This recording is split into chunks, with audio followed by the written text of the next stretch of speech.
Many older adults are silently facing a growing threat, financial abuse. But how can we make them aware of the warning signs and show them to look out for?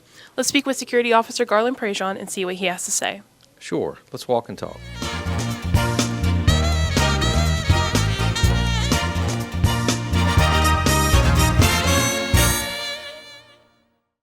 So Garland, can you tell me exactly what elder financial abuse is and what defines an elder? Sure. In the state of Louisiana, anyone 60 and older is qualified as an elder, so they actually have more protection than just the regular person. And elder financial exploitation is the stealing of that elder's money through scams, through family, through criminal gangs, things of that nature. Out of the ones you listed, what's the most common elder financial scam that you've seen? It's about a 50-50 split as far as family members or caregivers taking advantage of them, and then also criminal gangs. They'll target elderly people because they have the means, they have the resources, and they're not really technically savvy, so they get scammed more by criminal gangs than anybody else. Do you know what red flags that we can look for or any warning signs of a loved one or an acquaintance getting scammed? Sure. Whenever we train our tellers, like if someone has a change in financial pattern, they start coming in 2 or 3 times a week and getting large cash withdrawals. They've got someone else accompanying them to the bank or to the credit union with them, which is unusual.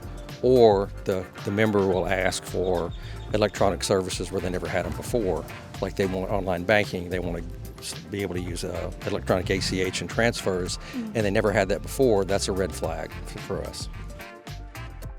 Can you give me any advice, or can you tell any advice to anyone watching?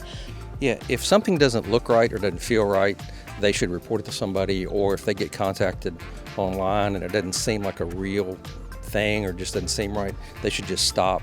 Call somebody they trust, call law enforcement, come talk to your banker, your credit union employee, or a trusted family member and say, this doesn't seem right, is this real? And then we can stop it before it actually starts. Now, when it comes to reporting it, I'm sure a lot of people don't do it out of just embarrassment or scared to admit that they fell for it. Who should we contact first when we report it? Do we need to contact our credit union? Do we need to contact law enforcement? Who should be the first line of contact? They should contact the credit union or their bank, and that way we could turn off electronic access. And then the bank or the credit union, we're mandatory reporters, so we have to report it to law enforcement or elderly financial services, elderly protective services, and then they can report it from law enforcement from there. But they should just tell someone and then stop the activity. Now, is there anything that CSE has or anything CSE can do in order to spot the warning signs? Do we have any services that we provide?